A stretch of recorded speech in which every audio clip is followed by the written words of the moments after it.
I hit the wrong one. Up 3.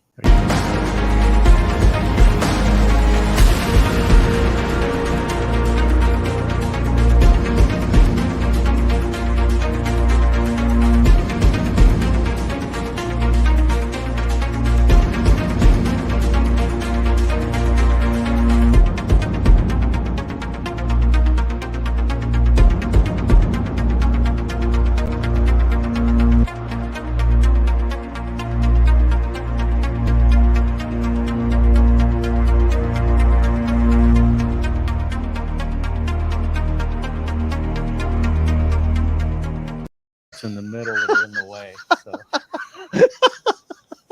Oh man, if you guys only could hear the conversation before we go live, that's why a lot of times we just start laughing because Rod's talking about pudgy parts middles in the middle. So anyway, that is not the topic of today's detail memoirs.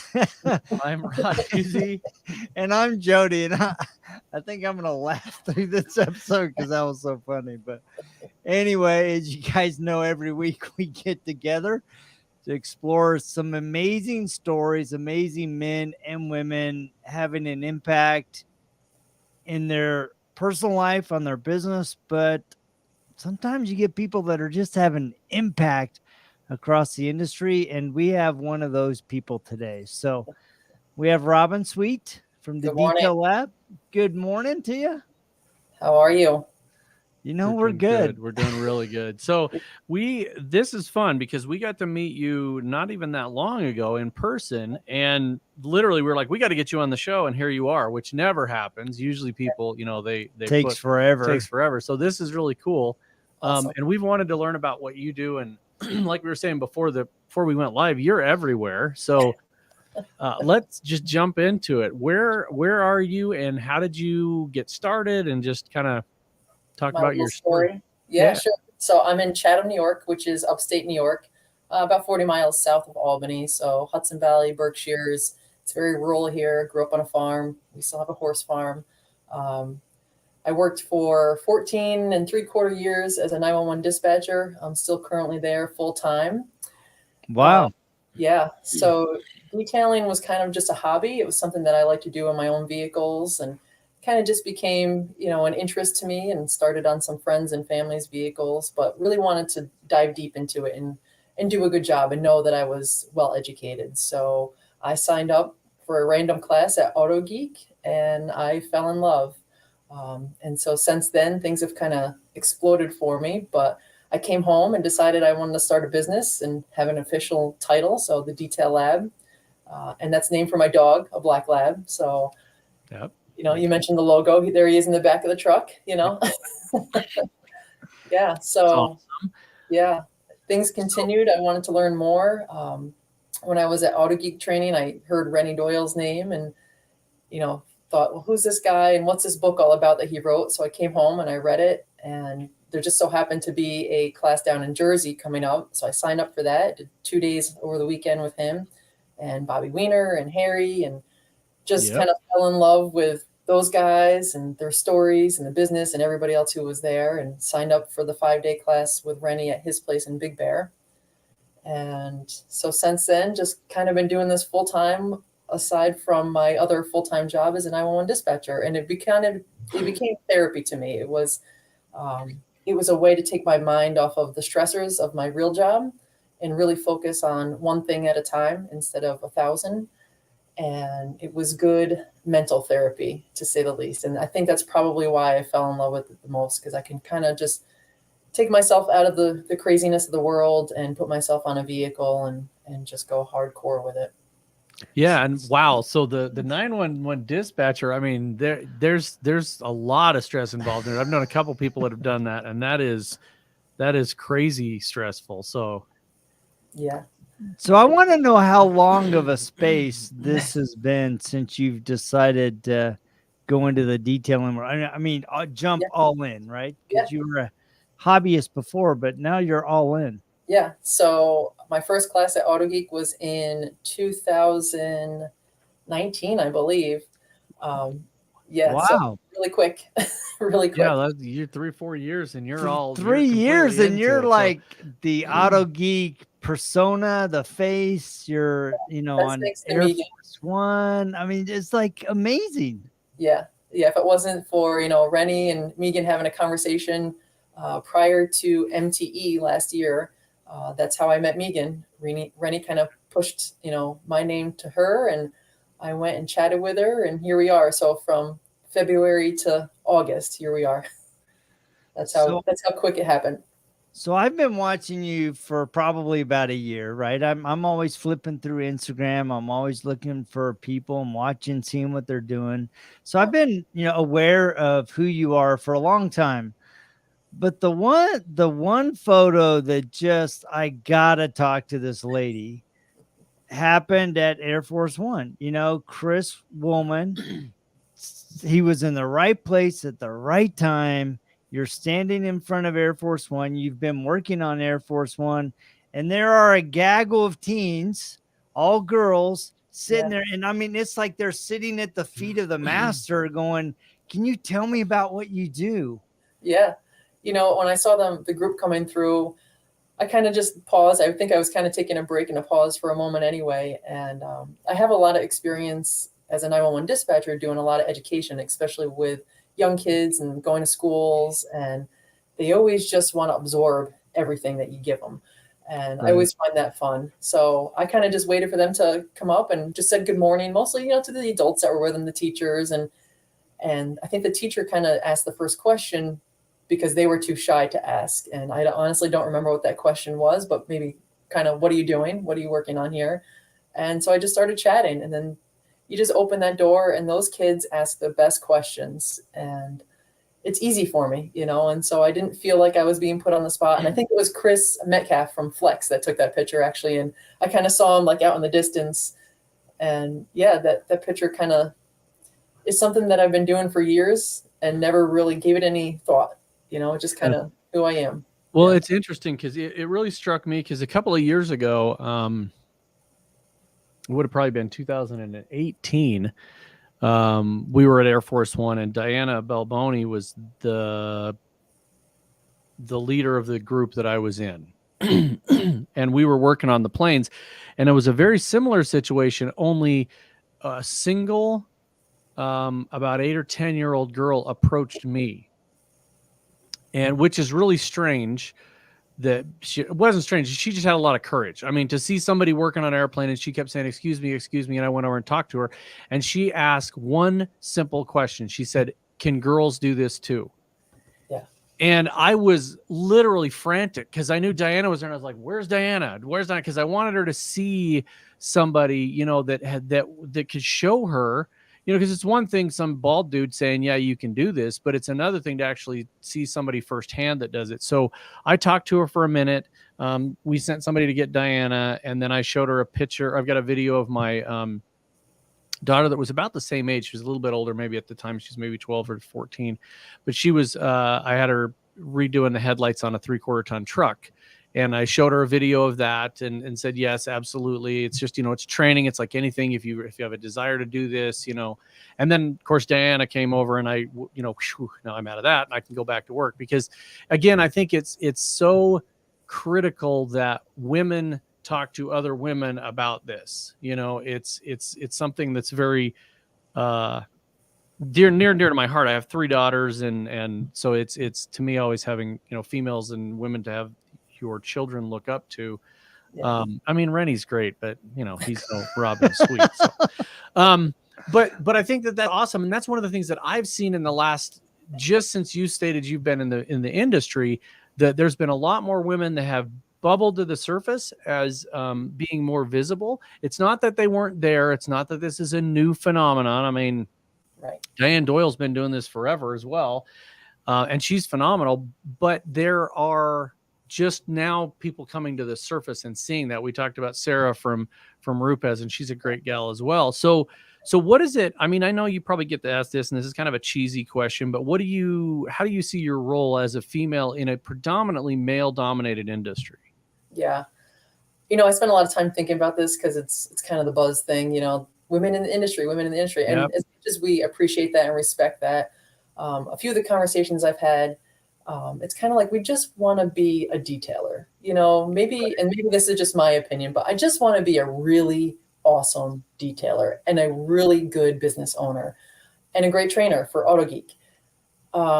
We can take the title of woman off of me. That's fine. You know, I do see the point in it, and it's great because all these women are kind of rising and more women are getting involved and starting and getting their hands in because they see that anybody can do it. Just like that, you know, the girl that came to you, anybody can do this.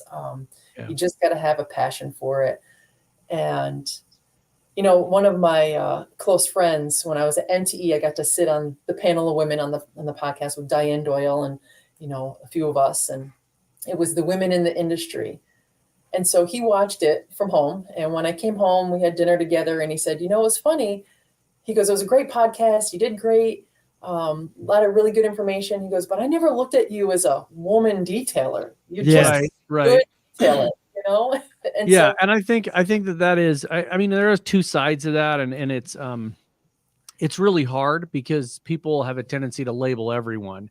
Right. And, you know, we're really close with Sydney at Eyewash, and I don't view her as a woman in detailing. I mean, it's I got a new car one time and I took it to Sydney's shop and I was just asking her what products we'd put on it, and we talked to somebody else, and it's not about that. But I think that it's a double-edged sword. One, I think it needs to be recognized because then it promotes more people of doing that. And it is a highly, highly, highly male-dominated industry. The automotive industry is completely male-dominated, and it doesn't need to be, because I've met some people that, you know, on both sides of that both should and should not be in the industry. And I won't even say what their genders are, but there's some people that shouldn't be in the industry because they're doing it for the wrong reasons. So, beyond that, you've got your own business. You have a full-time job, which is insane. And Sarah, if you're watching, I will just take this as an example. We have a good friend of ours named Sarah, and she's gone back and forth on that. She's got a full-time job. She's got a detailing business. So here you go. Here's another example of somebody else that can do that. So what is, if I came to your shop, if we're in your area, what's your passion, your main focus, the thing that you try to present to the Sarah, I'm always here.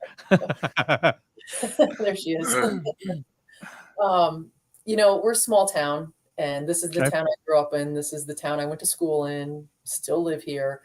And that's near and dear to my heart. And I just have this, I have this love for like mom and pop shops. So that's kind of how I run my business, but it's just mom. And I don't have any kids. I have dogs, but you know, it's that feel of the small business, that mom and pop shop feel. I know everybody. If I don't remember their name, I remember their car and I remember their pets' names. And that's important to me. You know, as a consumer, before I started this business, and listen, we had taken our vehicles to detailers somewhat locally, and you never got that feel. You just didn't feel like an important client. And that was kind of the drive behind me starting this business and really kind of diving into it deep, because I wanted to be responsive to my clients. I wanted my clients to feel like they were the most important thing that was happening in my day, and they are.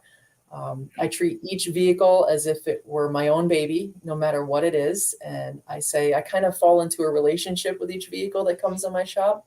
And I'm proud to tell my clients about that, and they love that. You know, I started as just myself, and right now I have my best friend from high school working with me side by side every day. Fun. Yeah, so she's diving into it as well, and she's a huge support of mine. And a lot of our clients love the fact that, yes, it's two women, trustworthy, easy to talk to, pleasant. They love the fact that it's a woman-owned business. So that's important. And it's a small shop. And I love that feel. And that's kind of where that's my vision, to kind of keep it that way. Yeah. So what's been one of the biggest challenges of being in a small market? I mean, you're trying to build a business that has that mom pop feel, right? But what, you know, because I think a lot of times, you know, when we talk to other people, they're like, I'm in a small market. I'm not sure how I carve my place. You know, how do I make enough so that I don't have to work two jobs if I want to? Because you're you're balancing two lives. So what's been your biggest challenge as a business owner?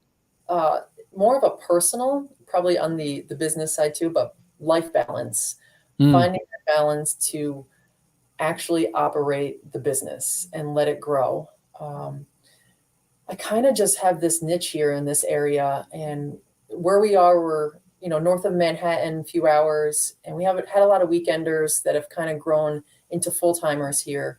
And maybe that was a push from COVID, probably, but they've been some of my greatest clients as well as locals. But my biggest challenge definitely was finding balance between work and life, because I wanted to go full bore. I wanted to put all of my efforts into growing this business into what I believe it could be and what I envision it. So I spent and do spend, as you remember yesterday, I spend too many hours here in the shop. And so finding that balance has been difficult, but I'm slowly getting there this summer. So I'm sure everybody struggles with this, whether you're 1 year in or 10 years in. And Yeah. the conversations, I know we had Rick Walling on, and I consider him a good friend and mentor of mine. And he was our intern at Rennie's for the week, and I just love him. But he talks a lot about that balance, and that's important to me. So now I'm kind of transitioning, maybe less hours at 911 and maybe some of the same hours at the shop. And now, of course, I have Auto Geek, so I get to travel there too. So that's one more thing to add to the pile. But it's fine. So one of the things that I've noticed, and this is void of any labels. I don't care black, white. I don't care American, Puerto Rican. I don't care male, female. Doesn't matter. Old, young. I think one of the most important things in the detailing industry that people miss, and you have it, and I can say that I can understand why Megan would gravitate towards you, and why Rennie wanted you on Air Force One, and why that group of kids came up, is approachability. And I think that is a big key that is missing in the detailing industry, is the making yourself approachable. I think that too many people on whatever box you want to put them in, they're so concerned with ego that they're not approachable. And I look at that and I go, as a business owner, you want people to want to come in and see you, right? When I was years and years ago, when I was being a mechanic restoring cars, and we had shops, and I worked in an auto parts, an aftermarket, like hot rod shop for a while. And we would have people that would just come in on Saturdays to eat donuts, drink coffee, and talk cars. And I'm like, that's what you want. It was before there was like a coffee and cars, and it just happened. It was every Saturday, the same group of people would come in, they'd bring their cars in, they were all washed, they backed them in towards the door. It looked like a little car show in front of our hot rod shop. And that's what you want. You want people to be approachable. And I don't hear that a lot in the industry, but it struck me the other day, quite honestly, was when I was looking at that picture that Chris took, of it's because you're approachable. And so I guess as it seems like it's natural with you. The 911 thing that I did not know about until this morning makes even more sense, because you can't be a douche and be, I mean, you've got to be approachable and have an even keel. So how would you mentor somebody that maybe wasn't approachable and explain to them how to kind of tone down that ego? I think it comes back to pretend you're in their shoes. Pretend this is your car that you're laying your hands on. Treat that client, even if they're not your client, just treat that person with respect. Don't talk down to them. Don't overtalk them. I try to keep things very simplified. I'm a simple person when I'm explaining things to my clients, and I let them ask the tough questions and then answer just straightforward, and don't try to fluff up the conversation at all. Be honest, be vulnerable, let them see that. And I think I love that word, approachable. That's a good one. You have to write that down. But also vulnerable. We're all humans. And I'm not afraid to show that to some people, that I am vulnerable, and I let that guard down. So I think letting the guard down, that sometimes gets in the way of the ego. So yeah, I try not to have an ego, and I don't detail so to speak, for other detailers. I don't detail and post pictures on Instagram for other businesses or to say I'm so busy. Most of the time I take pictures. I take so many pictures, but barely post any, and it's not for the attention. It's because I like what I do and I like my clients and I love their cars and I love their stories. And I love to hear, just like you guys are asking me about my story, I ask my clients about their story. Right. I try not to be nosy. Oh, what do you do? But I just have conversations. Rick Walling talked about this. He remembers their pets. He has a 20-minute conversation about their dogs because we're animal people. Whatever that topic is, that's what you bring up each time that client comes in. And you let them kind of just, get the feel of you before you present yourself to them. And Right. It's all about that first impression. It really is. Whether it's on the telephone or in person, it's first impression. You have, that 5-second window to create a good impression. And so thank you for telling me that I'm approachable. I love that. So I'm going to carry that one. One of the things as I'm listening to you, and this is just my mind's always thinking about, all right, how do I talk to my customer? Because as we've kind of talked about, a lot of detailers are really marketing to each other. And because you're such a lab dog person, one thing that I think would be really cool, and I bet you would get tons of interest on your Instagram or Facebook, is feature pet of the week. Oh, there you go. Hey, look at this. Look at Rex from Rod's 55 Chevy, right? You talk about the car and the dog. And I bet you tons of people would love that. Yeah, let me get my notebook. Hang on, let me write that down. Right. See, sorry, ADD. And I honestly, that is something that you can't teach somebody. No. It can't be fake. It cannot be fake. Yeah. You can't be like, hey, what's your dog's name? And then they tell you and you forget. That would be me. It's not a way to get attention, but you have to pay attention to it. Because people love it when you know their personal story. Now, you can do it. Our software does it. You can track notes on customers, but you can also do it as a human and remember that. Years and years ago, Jody and I were talking yesterday on Rennie's podcast about going to a bank for a company we worked for. And then we ended up subsequently starting our own company.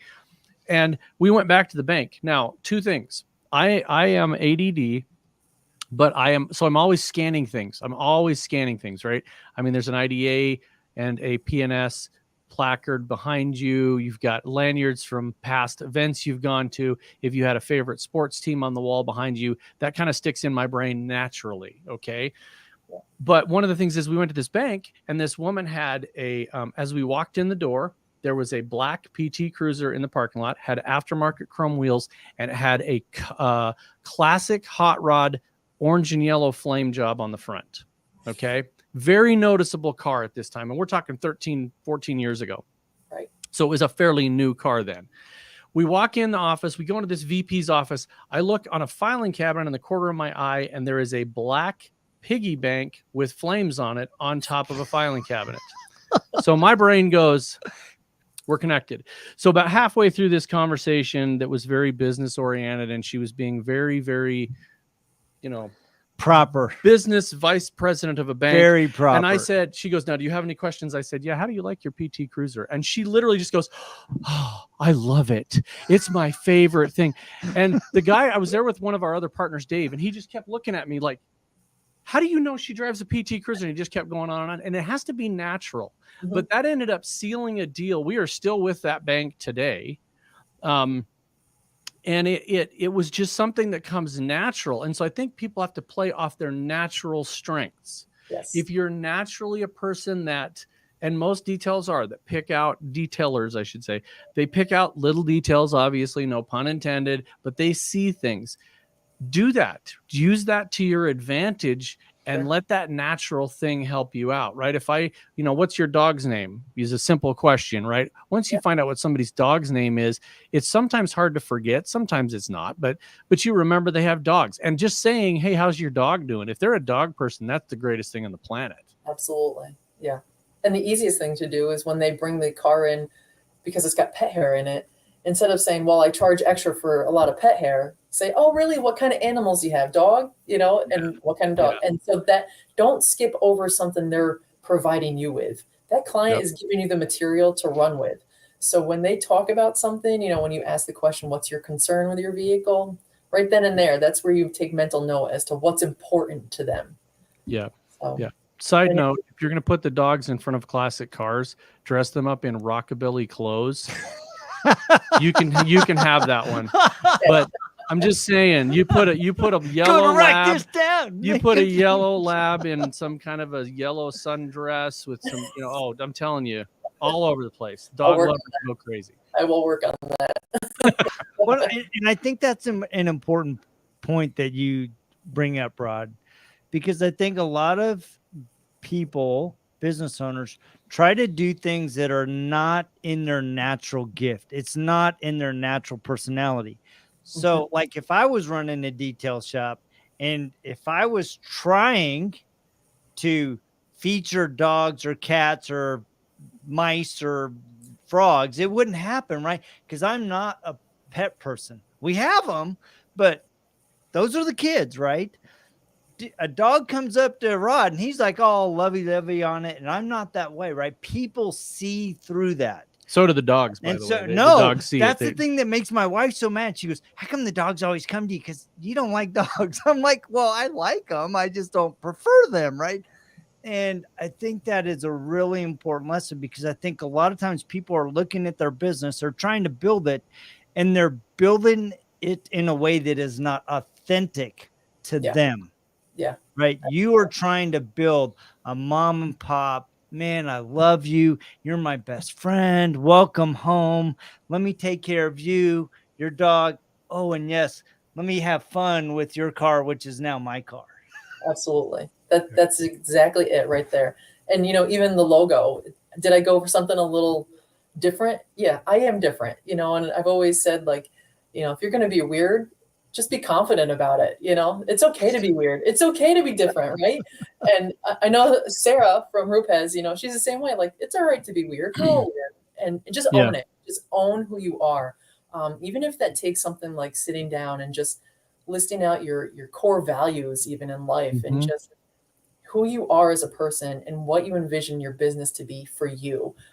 So that logo, that old truck there, that's kind of like my dream truck. And I finally just bought one. I got a 1948 Chevy Loadmaster. I just bought it in July, and, needs a little work, but she runs, she drives. And so I've got my dog, my truck, my business. It's all just kind of coming together now. So nice. See, that's awesome. All in a short 3 years. Very short. Look at that. 4 years. That's awesome. Well, yeah, we'll have to talk about the trucks, because that's I've got a 57 Chevy pickup right now that I'm just finishing up with a matching trailer and 55 two-door Bel Air, and that's my passion is cars. And I think that people need, like Jody said, they need to take that natural passion. If I saw Jody open up a detail shop, I would be like, if it's not boat oriented, you're missing out, because that's what you should do is, and there are people that are successful doing that and they don't even realize that they're doing it. They just naturally, they do what they think is best. And when people one of the things that I think people should pay attention to is, if you're trying to copy someone else, that is, to begin with, you got to have mentors. And if I was starting a shop and I'd be like, hey, Robyn, how did you set up your services? Do you do it by the size of the vehicle? Do you do it by the, those are natural questions. I don't mean that when you're copying somebody. I mean, if you had, it's the detail lab, and now I open up the detail, Rottweiler, and I have, like an old Ford truck, and I'm just looking at everything you're doing, and I'm like, okay, I need to get with like somebody that's a competitor of Auto Geek and do exactly what Robyn's doing. And I see those people do that, and I'm like, that may get you by. It's like Harry Potter. Like, if you kill a unicorn and you suck the blood, it'll keep you alive, but just barely. It's going to keep you alive, but just barely. You're not going to succeed. So I shouldn't open up the detailed Chihuahua? No. Actually, you should. That actually would work. I mean, let's take a left turn. The detailed Chihuahua, and Jody speaks in Spanish. She's like, yo quiero polish your car, It works. That works. That's your natural, Yip, yip, yip, yip. That's right. No, that's funny, man. I love it. So, what do you see on the horizon? I mean, obviously you talked about the balance and everything, but what's coming next for you? That is a tough question because I just don't know. Because this, this past year was something I never really even dreamt of. Or if I did, it was like, oh yeah, 10 years down the road, maybe I'll get opportunities like that. And even Air Force One, like, oh, I aspire, maybe like make that my 5-year goal. And Yeah. it happened within 2 years, and so I think I dream big, but I don't really have, a vision for the future because I just kind of let doors open for me and just run through them. Yep. There you go. That's us. That's me. That's us. Just what's next? Let's go that way. Yeah. I think sometimes that's good though. A lot of people I think get hung up again in I have to follow this exact path that this business leader told me to do, and that's the roadmap for success. When I think sometimes people need to realize that there's general rules, be insured, have an actual legitimate business name, follow the laws and norms of your area. But beyond that, do what works for you, right? Yes. Everybody can't be what you're being. Again, Sydney at iWash here in Boise, everybody can't be Sydney. She's very unique. She's very lucky that she's in a community that it's a little subset of Boise, and it's a beautiful thing that she's able to do that. But she's the only one that can do that, right? I mean, and you're the only one that can do you, and Rennie's Embrace the only you. Rennie. There's so many people that try to copy everybody else. There's only one Rennie. There's only one Big D out in Kentucky. There's only one Nathan Warren. Thank God. There's only Come one on, love Justin you, Nathan. Lovato. Yeah, there's only one Justin Lovato. There's only one Sarah. Joe Kimball. I mean, it's there's only Jason one Rose. Road FS. I mean, there's only So embrace you. Do you? But I think that's hard for people sometimes because we all have the envy bug. We all see somebody else and we're like, man, I wish I need to. And that's okay. You can have dreams. I mean, but when, like you just did, you got to celebrate when you reach a milestone. It doesn't, to me, I don't care what your truck looks like, what condition it's in. It doesn't matter. That's awesome. You got a dream, and you gotta take that milestone and celebrate it. Right. Yeah. Take time to let it happen and absorb it, and just kind of ride it out.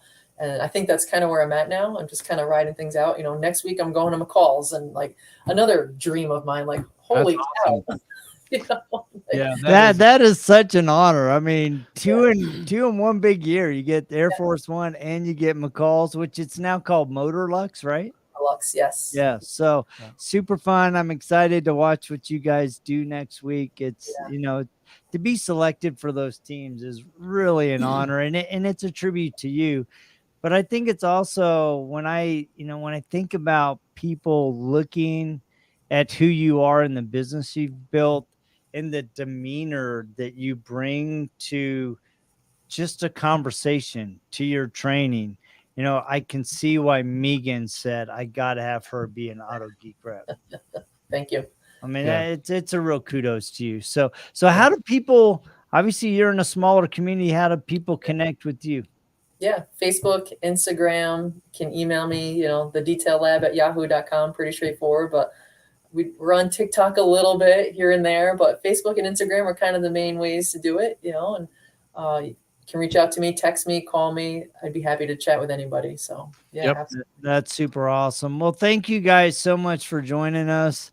Now, Robyn, thank you for being our guest. It's been a very refreshing conversation. Thank you so much. And we expect to see some pictures of the truck with the dog in the back. I mean, I'm dressed up in some rockabilly clothing. That's got to happen. Oh my gosh.